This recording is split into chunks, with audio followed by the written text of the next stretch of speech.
Jericho Rosales no comment on rumor that he and wife Kim Jones have already broken up. Bago matapos ang 2023, isa sa mga nabalitang hiwalay na rin ay ang mag-asawang Jericho Rosales at Kim Jones. Matagal nang usap-usapan na hiwalay na ang dalawa pero mas lalo itong umingay ng dahil sa blind item ng entertainment columnist manager vlogger na si OG Diaz. Ayon sa blind item ni OG, hiwalay na ang isang sikat na aktor sa magandang misis nito at inaayos na ang kanilang annulment.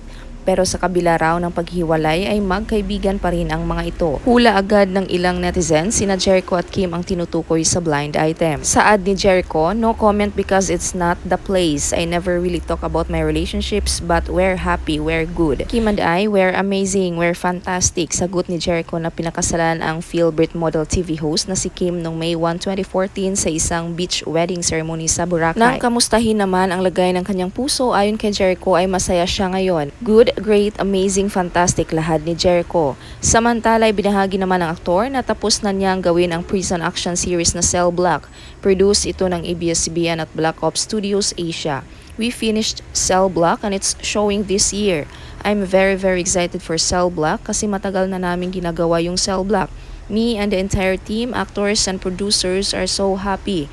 Dagdag pang balita ni Echo, magiging aktibo raw siyang muli sa kanyang showbiz career. I don't wanna make announcements yet, but I'm back. I'm here. I gonna stay here for now, pursuing my film career, still singing of course. And that's it for today's video. Thank you for watching. Please don't forget to subscribe, like, and share for more showbiz updates.